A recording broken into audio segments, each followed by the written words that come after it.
నా రివ్యూ మీటింగ్లో కూడా ప్రత్యేకించి పేషి నుంచి నేను మాట్లాడుతుంది. ఎర్రచందనం ఏదన్నా సరే మిగతా అవసరాలకు కావాలంటే తోటల్లో పెంచుకోవచ్చు, ఫామ్స్లో పెంచుకోవచ్చు, మేబీ అది వాళ్ళు వాడుకోవచ్చే. కానీ ఇది మటుకు ఈ అడవులకే పరిమితం ఉండాలి, ఎందుకంటే ఈ ఎకో సిస్టమ్ని, ఈ బయోడైవర్సిటీని కాపాడేది మొక్క. సో అందుకని దీని మీద ప్రత్యేకించి మేము శ్రద్ధ తీసుకుంటా ఉన్నాం.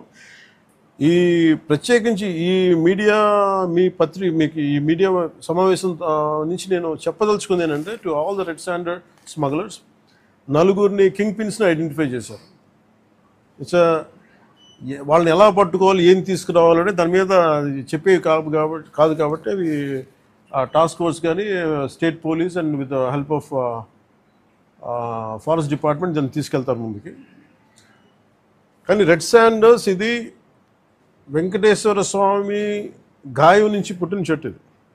ఇది సెంటిమెంటల్గా దయచేసి దీన్ని శేషాచలం అడుగుల్లోని ఎర్రచందనాన్ని దయచేసి ఎవరు కొనగండి. That's my first appeal. 2, ఎవరైనా సరే ఉపాధి లేక మీకు ఏదైనా కొట్టేస్తుంటే కన్సర్న్ కలెక్టర్ దగ్గరికి వెళ్ళండి, లేదా కన్సర్న్ లీడర్స్ దగ్గరికి వెళ్ళండి. స్థానికంగా ఇక్కడ ఎవరన్నా కూర్చోబెట్టి సహాయపడి దానికి ఏదైనా ఆల్టర్నేట్ ఎంప్లాయ్మెంట్ చేస్తాం తప్ప దయచేసి మీరు ఎర్రచందనం చెట్లలో నరికివేతలు మీరు పాల్గొనకండి. అలాగే మిగతా రాష్ట్రాల నుంచి వచ్చే వాళ్ళకు కూడా ఒక అవేర్నెస్ క్యాంపెయిన్ స్టార్ట్ చేస్తాం, తమిళనాడులో కానీ మిగతా చోట్ల నుంచి కానీ. ఆ క్యాంపెయిన్లో కూడా దయచేసి మీరు ఇక్కడికి వచ్చి దీన్ని మీరు కేసులో ఇరుకోవద్దు, అది చాలా ఫర్మ్గా చెప్తా ఉన్నాం. ఎడ్యుకేట్ చేస్తున్నాం, అవేర్నెస్ ప్రోగ్రామ్స్ ఇస్తూ ఉన్నాం, ఇవన్నీ. అలాగే నేను అడుగుతున్నా, it's also create law and order problems. అది ఎలా చేస్తున్నారంటే, వీళ్ళు నరికి దొంగలు తీసుకెళ్ళిపోతున్నప్పుడు వీళ్ళని ఆపాలనుకున్నప్పుడు వీళ్ళు లైసెన్స్ ప్లేట్ లేని కార్లు కావచ్చు, లేదంటే అసలు ఇంజిన్లో కూడా చాసిస్ మీద నెంబర్లు చెడిపేసి దొంగతనం చేసిన కార్లు, అది ఒక చాలా క్రమబద్ధీకరణతో జరుగుతుంది, చాలా మెథాడికల్గా జరుగుతుంది. సో వీళ్ళకి మేమేం చేసుకున్నామంటే, వన్ సింపుల్ వార్నింగ్ అందరికీ ఇస్తుంది, ముఖ్యంగా రెడ్ శాండర్స్ అందరికీ కూడా. రెడ్ శాండర్స్ని ఎవరైతే సపోర్ట్ చేస్తున్నారో, మీరు స్మగ్లర్స్ కావచ్చు, కొట్టేసే వాళ్ళు కావచ్చు, కింగ్ పిన్స్ కావచ్చు, it's a very firm warning to you all. Operation Kagar లాంటిది ఎక్స్ట్రీమ్ లెఫ్ట్ వింగ్ ఎక్స్ట్రీజంనే హ్యాండిల్ చేయగలిగినప్పుడు ఈ కంట్రీ, ఒక ఐడియాలజికల్ బేస్డ్ ఉన్న వాళ్ళే కూర్చోబెట్టి కష్టమైపోతుంది, లొంగిపోతున్నప్పుడు మిమ్మల్ని తాట తీసి కూర్చోబెట్టేస్తాం స్మగ్లర్లందరినీ. It's just a political will అంతే. మీరు కనుక ఇదే పనిగా చేస్తే 6 to 9 months or 1 year అదే పని ఆపరేషన్ పెడతాం మీ అందరికీ. మీరు స్వచ్ఛందంగా ఆపారా మంచిది, మీరు ఆపలేదా, ఒక 1 year 1.5 year ప్రత్యేకమైన special zone, special operation create చేసి మళ్ళీ ఇంకా రెడ్ శాండర్స్ ఎవడన్నా తిరగాలి, చెట్టు కొట్టాలంటే కూడా భయపెట్టే స్థితికి మేము తీసుకొస్తాం. మేజర్ మీకు ఒక యాక్ట్ ఉంది, ఎవరన్నా సరే రెడ్ శాండర్స్ చెట్లు కొడితే వాళ్ళ ఆస్తులను కూడా సీజ్ చేయొచ్చు. ఆ అమెండ్మెంట్ ఆల్రెడీ చేస్తుంది ఫారెస్ట్ యాక్ట్లో. You have to be very very clear on that. So ప్రభుత్వం ఇంకా ఆలోచిస్తూ ఉంది, తటపాయిస్తుంది, ఇంకా ఆ తటపాయింపులు లేవు. మీకు వెరీ స్టర్న్గా, వెరీ ఫర్మ్గా చెప్తున్నాం, రెడ్ శాండర్ స్మగ్లర్స్ అందరికీ కూడా, దాంట్లో పాల్గొనే వాళ్ళు ప్రతి ఒక్కళ్ళకి కూడా it's a matter of time.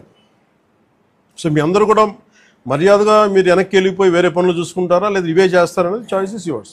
ఎందుకంటే వన్స్ మేము ఆపరేషన్ స్టార్ట్ చేసినప్పుడు మటుకు ముఖ్యమంత్రి గారి దృష్టికి తీసుకెళ్తాం, ఆల్రెడీ ఆయన స్టార్ట్ చేశారు. ఇవన్నీ కాకుండా మేము బోల్డ్గా నరికేస్తాం, మమ్మల్ని ఎవరు ఏం చేయరంటే, ఇది ఒక ఎన్డీఏ గవర్నమెంట్, గుర్తుపెట్టుకోండి. It's a tough government. ప్రజల వెల్ఫేర్ ఎంత కోరుకుంటుందో, పర్యావరణాన్ని, ప్రకృతిని మీరు విధ్వంసం చేసి, ఎర్రచందనాన్ని అడ్డగోలుగా మీరు నరికేసి, మీకు కనిపించేది ఈరోజు వెళ్ళి చూస్తుంది 1,60,000 ఎర్రచందనం చెట్లు నరికేసి ఎన్ని వేల కోట్లు డబ్బులు చేసుకున్నారో. ఎవరిని మేము వదలం. ఇది మేము ఛాలెంజ్గా మీరు తీసుకొని మీరు చేస్తారంటే సంతోషంగా తీసుకోండి, ఆ కాన్సిక్వెన్స్ మీరు ఫేస్ చేద్దరు. ఇది చెప్పడానికి మీ అందరికీ, పాత్రికేయ సోదరులందరికీ తెలియజేస్తాం. Thank you sir. జై హింద్. సార్ కోర్ట్స్ ద్వారానా? సార్ కోర్ట్స్ ద్వారా అన్ని పనిష్మెంట్స్ ఉన్నాయి సార్ క్లియర్గా.